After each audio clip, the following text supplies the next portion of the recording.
آج اس بادشاہ کے تذکرے کے لیے ہم آئے ہیں۔ امامت کمسنی میں بھی ہو تو امامت، یہ آپ کے آئمہ میں سے واحد امام ہے جس کی 25 سال ہو۔ دو جملے، چند جملے فضائل کے بادشاہ کے سنانا چاہتا ہوں، مولا امام جواد کے، تاکہ تھوڑا ایک معرفت دہلیز عصمت پہ ایک سجدہ ذکر ہو سکے۔ 7 سال کی عمر مبارک تھی جب مسند امامت پہ آ کے بیٹھ گئے۔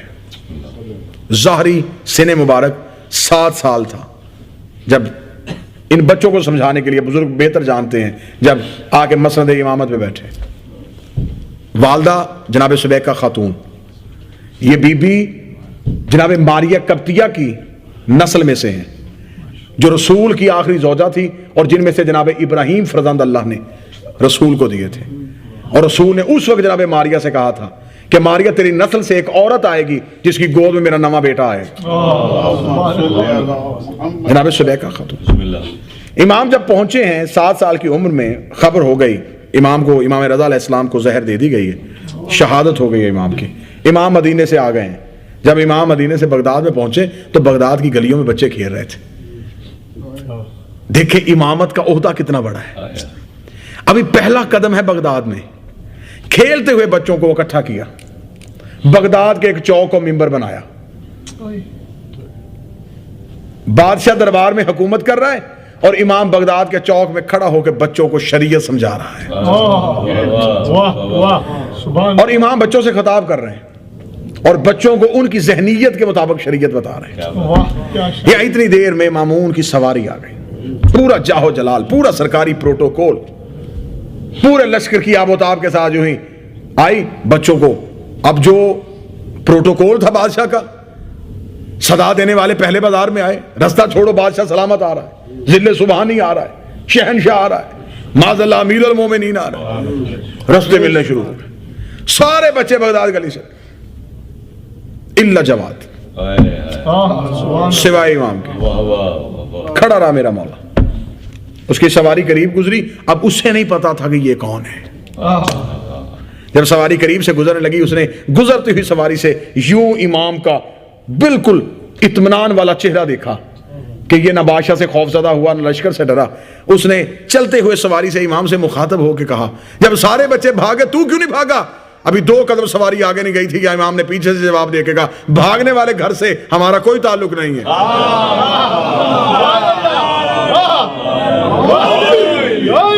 بھاگنے والے خاندان سے ہمارا کوئی تعلق نہیں۔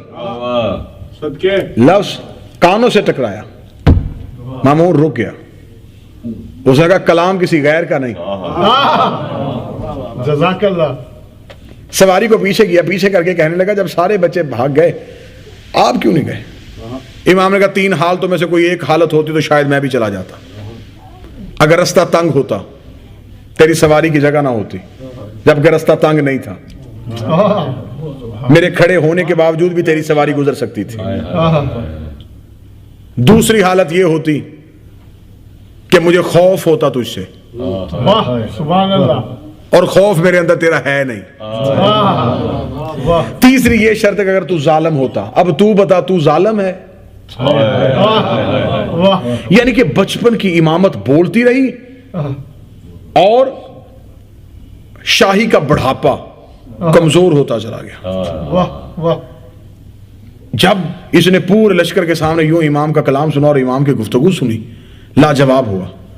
جب اس نے اپنی سواری کو چند قدم آگے چلایا تو اس کے ہاتھ پہ آ کے اس کا جنگلی باز جو شکار کے لیے یہ اپنے ساتھ رکھتا تھا وہ اس کے ہاتھ پہ آ کے بیٹھا۔ اس کے چونچ میں چھوٹا سا ایک مچھلی کا بچہ تھا، اس نے ہاتھ لے کے وہ مچھلی کا بچہ اپنے ہاتھ میں لیا، مٹھی کو بند کیا، ہاتھ کو یوں پیچھے کیا، سواری کو واپس کیا، جہاں بچپن کے امام تقی تھے وہاں قریب آیا، امام کے سامنے کھڑا ہو کہنے لگا، اچھا تھوڑی دیر پہلے تو نے کہا تھا بھاگنے والے خاندان سے تیرا تعلق کوئی نہیں، تھوڑی دیر پہلے تو نے کہا تھا تیرے دل میں میرا خوف کوئی نہیں، تیرا خطبہ بتا رہا تھا، تیری گفتگو بتا رہی تھی، تو کوئی عام بچہ نہیں ہے، اگر تو سب کچھ جانتا ہے تو پھر مجھے بتا میری مٹھی میں کیا ہے، میرے ہاتھ میں کیا ہے۔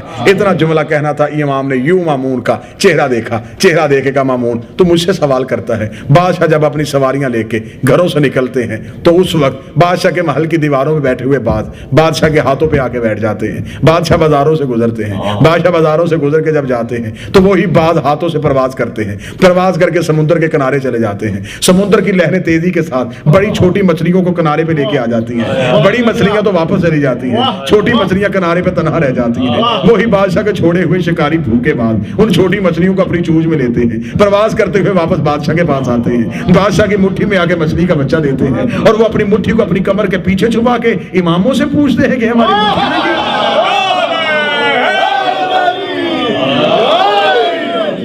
انا ابن الرضا, میں رضا کا بیٹا ہوں. فوری طور پہ اس نے ملاؤں نے حکم جاری کر دیا کہ میں نے بڑی مشکل سے زہر دے کے تو امام رضا کو شہید کروایا, تو یہ بچپن میں فرزند امام آ گئے. فوری طور پر نظر بندی کا حکم جاری کر دیا گیا. امام کا گھر جس محلے میں تھا وہاں پر مخبروں نے کرائے میں گھر لے لیے. امام کے دروازے کو بند کر دیا گیا. لوگوں نے آ کے مامون کو لان تان کی کہ ایک کو زہر دے کے شہید کیا, ایک کو گھر میں چھپائے گا, امت تیرے خلاف ہو جائے گی. اس نے امام کو دربار میں بلا کے کہا اس دن آپ کے علمی مناظرے کے ساتھ مجھے بڑی خوشی ہوئی, میں چاہتا ہوں کہ میں اعلان کرواؤں اور بغداد کے علماء سے آپ کا مناظرہ کرواؤں. گفتگو سننا چاہیں گے حضور؟ بغداد کے علماء سے آپ کا مناظرہ کرواؤں. قبلہ شاہ صاحب توجہ فرمائیے گا, تمام کو بلا کے یحییٰ ابن اقسم جو درباری مولوی تھا بہت بڑا, اسے بلایا گیا امام سے مناظرہ کروانے کے لیے. اور امام کی عمر مبارک 8 سال. یحییٰ ابن اقسم آیا. یحییٰ ابن اقسم نے آ کے دربار کھچا کھچ بھرا ہوا ہے, لوگ دیکھنے کے لیے آئے ہیں کہ رضا کا بیٹا آیا ہے مدینے سے, فرزند رضا آیا ہے. دیکھنا چاہتے جیسے وہ کریم تھا ویسے یہ کریم ہے, جیسے وہ وقت کا محمد تھا ویسے یہ محمد. چہرہ دیکھنے کے لوگوں کا دربار میں رش. یا یحییٰ ابن اقسم نے کھڑے ہو کے مامون کا چہرہ دیکھ کے کہا کہ مامون تو مجھے پتا پہلے یہ سوال کرے گا یا میں کروں؟ امام نے فوراً مامون سے کہا یہ مجھ سے بحث کرنے آیا ہے, یہ تو جاہل ہے. جب بھرے دربار میں 8 سال کے امام نے یحییٰ ابن اقسم سے کہا یہ جاہل ہے. یحییٰ نے کہا آپ نے کیسے کہا میں جاہل ہوں؟ فرمایا مناظرہ مجھ سے کرنا ہے, اجازت اس سے لے رہا ہے. بحث تو نے مجھ سے کرنی ہے, مجھ سے پوچھ. اس نے کہا ہاں بتائیں سوال آپ کریں گے یا میں کروں گا؟ فرمایا پہلے سوال کر بعد میں تیری زبان لڑکھڑائے گی. اسے کہا میں پوچھنا چاہتا ہوں کہ اگر حالت احرام میں کوئی شکار کرے تو کفارہ کیا ہوگا؟ یہ سوال کر کے بیٹھ گیا. امام نے کہا تیرا سوال ہی انتہائی محمل ہے, سوال ہی معیوب ہے. کیوں؟ فرمایا تیرے سوال کی 22 حالتیں ہیں, تو نے کوئی حالت بتائی نہیں. سبحان اللہ. اس کا 22 حالتیں کیسی؟ امام نے فرمایا پہلے یہ تو بتا شکار حرم کے اندر کیا ہے یا باہر کیا ہے؟ شکار دن کو کیا گیا ہے یا رات کو؟ پرندے کا کیا گیا ہے یا جانور کا؟ غلام نے کیا ہے یا آزاد نے؟ مجنون نے کیا ہے یا عاقل نے؟ اگر تو حرم کے اندر ہوا پھر کفارہ اور ہے, باہر ہوا تو پھر اور ہے. پہلی بار شکار کیا تو کفارہ اور ہے, دوسری بار کیا تو کفارہ اور ہے. سبحان اللہ. پرندے کا کیا تو کفارہ اور ہے, جانور کا کیا تو کفارہ اور ہے, غلام نے کیا تو کفارہ اور ہے, آقا نے کیا تو کفارہ اور ہے, پاگل نے کیا تو کفارہ اور, عاقل نے کیا تو کفارہ اور. 22 حالتیں امام نے پڑھی. دربار پہ خاموشی تاری. یحییٰ ابن اقسم اٹھا, اس نے کہا 22 ہی بتا سکتے ہیں؟ امام نے فرمایا جو حالتیں بتا سکتا ہے جواب بھی بتا سکتا ہے. 22 حالت ہو گئی. امام نے فرمایا اگر اس نے حرم کے اندر کیا ہے تو پھر اس کا کفارہ اور, اگر اس نے پرندے کا کیا ہے تو مرغ سے کفارہ شروع کرے گا, ہرن کا کیا ہے تو ایک بکری کفارے میں دے گا, جیسے جیسے شکار بڑھتا چلا جائے گا ویسے ویسے کفارہ بڑھتا چلا جائے گا. پہلی دفعہ شکار کیا ہے تو معاف ہے, دوسری بار کیا ہے تو کفارہ دے گا. غلام اور آقا کی امام نے کہا بحث ہی کیوں نہیں, کیونکہ اگر حرم کے اندر ہے تو وہاں غلام اور آقا ایک ہوتے ہیں.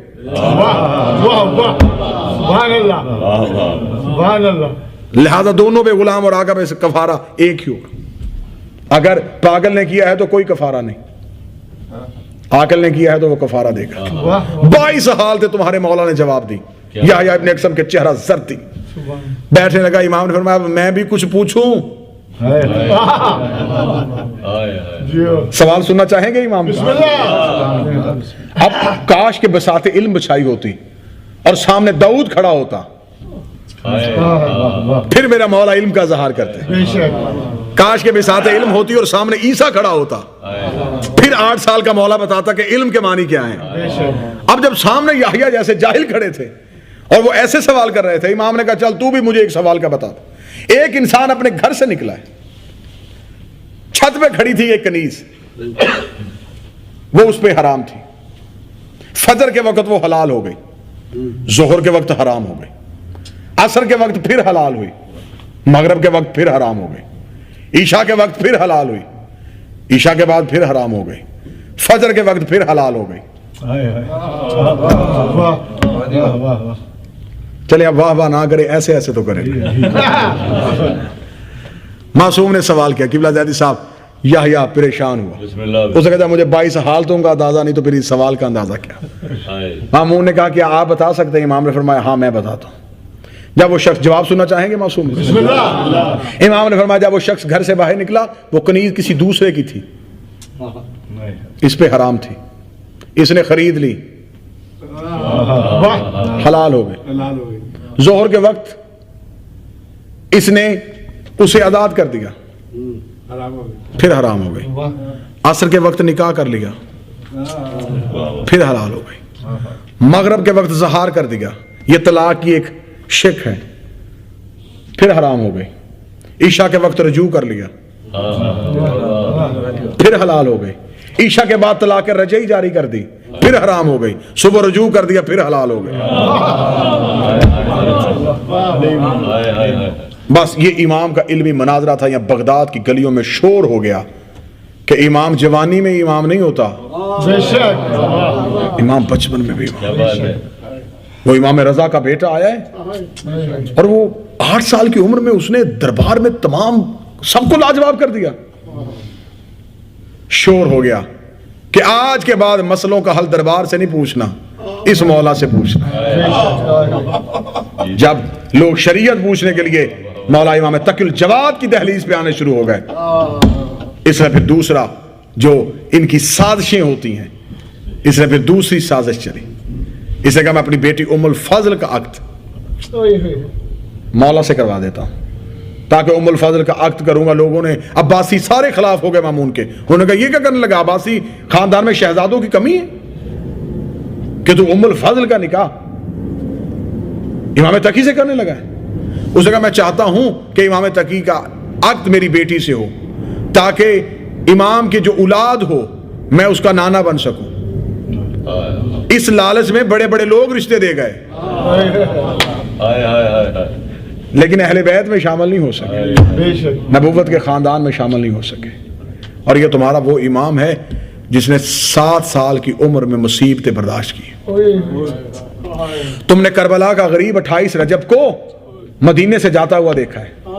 کتنی ظاہری عمر مبارک تھی میرے مولا کو حسین کی, 57 سال.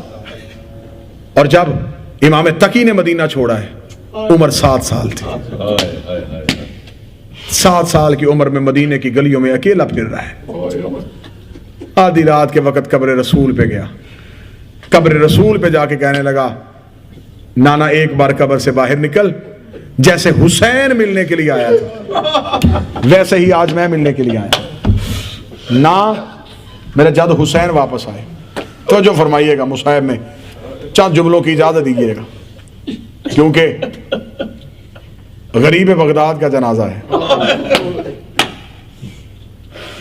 25 سال کے جوان امام کا جنازہ ہے. جتنے جنازے پہ آئے ہو دل کھول کے رونا بھی, پرسہ بھی دینا, کیونکہ یہ وہ امام ہے جس کی لاش پہ بہنیں نہیں پہنچ سکے, جس کی لاش پہ بھائی نہیں پہنچ سکے.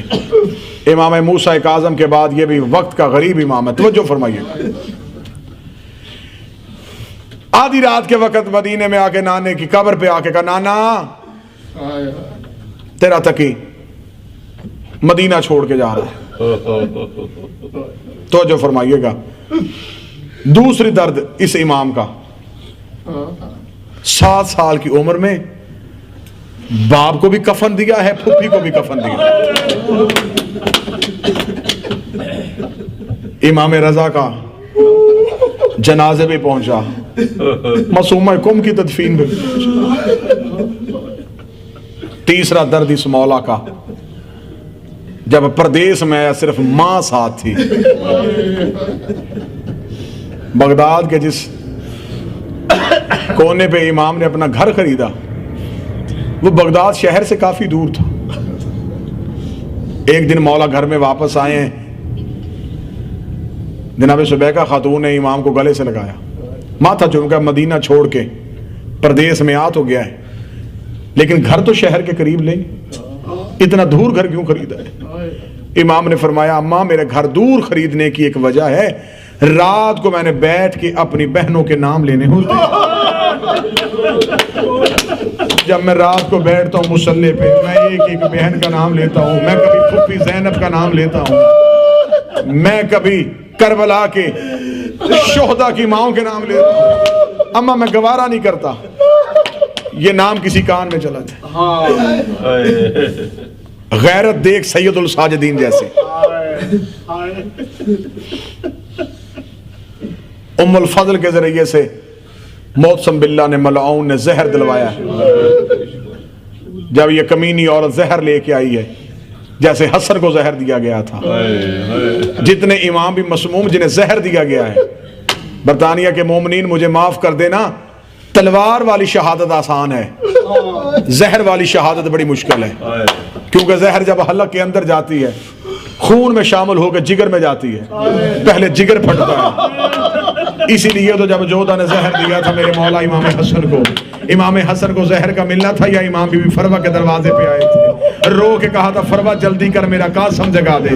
بی بی نے کہا قاسم کو جگا کے کروں کیا؟ میرے مولا رو کے کہا ایک بار میرے سینے پہ لٹا۔ فرمایا سینے پہ کیوں لٹانا ہے؟ ایک بار میرا قاسم۔ سنت حسن ادا ہو گئی اس مولا پر، لیکن جب حسن کو زہر ملی بہنے بھی مدینے میں۔